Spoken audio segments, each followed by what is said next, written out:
Assalamualaikum warahmatullahi wabarakatuh. Perkenalkan, nama saya Miftahul Hasanah dari kelas B, jurusan Studi Agama-Agama. Di sini saya akan menjelaskan tentang perkembangan Islam di Indonesia. Sepeninggalan Nabi Agung Muhammad SAW, tepatnya pada 632 Masehi silam, kepemimpinan agama Islam tidak berhenti begitu saja. Kepemimpinan Islam diteruskan oleh para khalifah dan disebarkan ke seluruh penjuru dunia, termasuk Indonesia. Hebatnya, baru sampai pada abad ke-8, Islam telah menyebar hingga ke seluruh Afrika, Timur Tengah, dan benua Eropa. Baru pada dinasti Umayyah, perkembangan Islam masuk ke Nusantara. Zaman dahulu, Indonesia dikenal sebagai daerah yang terkenal akan hasil rempah-rempahnya, sehingga banyak sekali para saudagar pedagang dari seluruh dunia datang ke Kepulauan Indonesia untuk berdagang. Hal tersebut juga menarik pedagang asal Arab, Gujarat, dan juga Persia. Sambil berdagang, para pedagang Muslim juga berdakwah untuk mengenalkan ajaran Islam kepada para penduduk. Yang pertama yaitu adapun teori masuknya Islam di Indonesia. Menurut para sejarawan, pada abad ke-13 Masehi, Islam sudah masuk ke Nusantara yang dibawa oleh para pedagang Muslim. Namun, untuk lebih pastinya, para ahli masih terdapat perbedaan pendapat dari para sejarawan. Namun, setidaknya ada 3 teori tentang masuknya Islam ke Indonesia. Yang pertama yaitu teori Gujarat.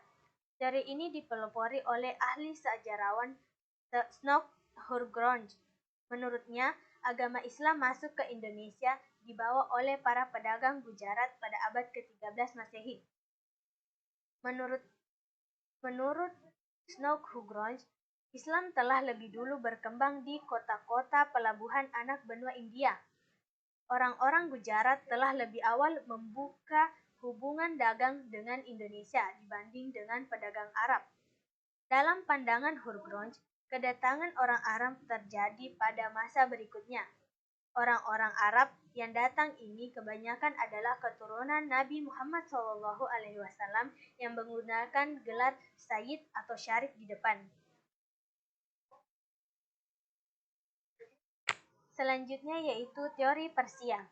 P.A. Hussein Hidayat mempelopori teori ini, menyatakan bahwa agama Islam dibawa oleh pedagang Persia atau Iran. Hal ini berdasarkan kesamaan antara kebudayaan Islam di Indonesia. Pencetus teori ini adalah Husain Jajadiningrat, sejarawan asal Banten. Dalam memberikan argumentasinya, Husain lebih menitikberatkan analisisnya pada kesamaan budaya dan tradisi yang berkembang antara masyarakat Persia dan Indonesia. Tradisi tersebut antara lain tradisi merayakan 10 Muharram atau Asyura sebagai hari suci kaum Syiah atas kematian Husain bin Ali, cucu Nabi Muhammad, seperti yang berkembang dalam tradisi tabut di Pariaman di Sumatera Barat. Selanjutnya yaitu teori Mekah. Teori ini menyatakan bahwa Islam masuk ke Indonesia langsung dibawa oleh para pedagang Makkah. Teori ini berlandaskan sebuah berita dari Cina yang menyatakan jika pada abad ke-7 sudah terdapat perkampungan Muslim di pantai barat Sumatera. Tokoh yang memperkenalkan teori ini adalah Haji Abdul Karim Amrullah atau Hamka, salah seorang ulama sekaligus sastrawan Indonesia. Menurutnya, motivasi awal kedatangan orang Arab tidak dilandasi oleh nilai-nilai ekonomi, melainkan didorong oleh motivasi spirit penyebaran agama Islam. Dalam pandangan Hamka, jalur perdagangan antara Indonesia dengan Arab telah berlangsung jauh sebelum tarikh Masehi. Nah, selanjutnya jalur masuknya Islam di Indonesia. Agama Islam masuk di Nusantara dibawa oleh para muslim melalui 2 jalur. Yang pertama yaitu jalur utara.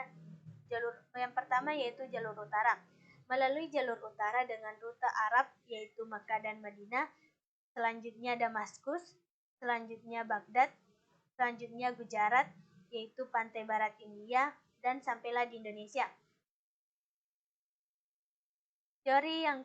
Jalur masuk yang kedua yaitu melalui jalur selatan dengan rute Arab, yaitu Mekah dan Madinah, Yaman, Gujarat, yaitu pantai barat, kemudian ke Sri Lanka dan sampailah di Nusantara, yaitu Indonesia. Cara penyebaran Islam di Indonesia.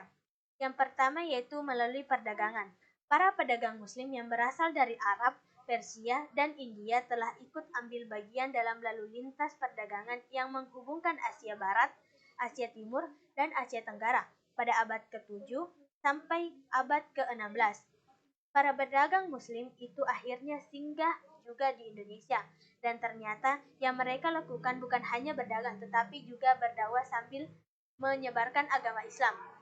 Saat berdagang, mereka menunjukkan pribadi muslim yang baik, berbudi luhur, jujur, amanah, dan dapat dipercaya. Hal tersebut itulah yang menjadi daya tarik yang utama sehingga banyak orang yang sukarela masuk Islam tanpa paksaan. Yang kedua yaitu hubungan sosial. Para mubalik yang menyebarkan Islam di Nusantara ternyata tidak hanya aktif berdagang, mereka pun aktif dalam kegiatan sosial yang ada di lingkungan mereka tinggal. Bahkan, sebagian dari mereka ada yang menetap di lingkungan tersebut karena mereka menikah dengan penduduk setempat. Banyak hal yang dilakukan para mubalik dalam kegiatan kemasyarakatan. Mereka pun mengajarkan tentang persamaan hak. Tidak ada perbedaan satu sama lainnya karena kemuliaan manusia tidak ditentukan oleh kastanya, kecuali karena ketakwaannya kepada Allah. Islam mengajarkan agar umatnya saling membantu, yang kaya membantu yang miskin, yang kuat membantu yang lemah, dan sebagainya. Sehingga dengan ajaran ini menyebabkan Islam semakin mudah diterima oleh masyarakat karena ajarannya yang sangat luhur. Selanjutnya, pendidikan dan pengajaran. Ajaran Nabi Muhammad SAW tentang sampaikanlah dariku walau hanya satu ayat, menjadi motivator para mubalik Islam pada saat itu untuk semakin bersemangat menyampaikan ajaran Islam. Di setiap kesempatan para mubalik menyampaikan ajaran Islam kepada masyarakat sekitar melalui pendidikan dan pengajaran dengan menggunakan musola, rumah salah seorang warga, bahkan tempat terbuka seperti di bawah pohon rindang sebagai tempat untuk menyampaikan dakwahnya. Adapun beberapa kerajaan Islam di Indonesia. Yang pertama, kerajaan Islam di Jawa, yaitu Kerajaan Islam Demak, Kerajaan Banten. Selanjutnya, kerajaan Islam di bagian Sumatera, yaitu Kerajaan Samudra Pasai, Kerajaan Malaka, dan Kerajaan Aceh. Yang terakhir, kerajaan Islam di Sulawesi, yaitu Kerajaan Goa. Adapun yang terakhir yaitu faktor pendukung Islam masuk di Indonesia. Di antaranya yang pertama yaitu Islam adalah agama yang tidak mengenal kasta, sehingga bisa diterima oleh semua lapisan masyarakat, besar, kecil, kaya, miskin, maupun rakyat dan pejabat. Yang kedua yaitu para dai dan mubalik dalam kehidupan sehari-hari menunjukkan sikap teladan dan pandai menyesuaikan diri di dalam masyarakat. Yang terakhir yaitu setelah berdirinya kerajaan Islam di Indonesia, para rajanya sangat aktif dalam penyebaran Islam kepada rakyatnya. Baik, itulah dari presentasi saya.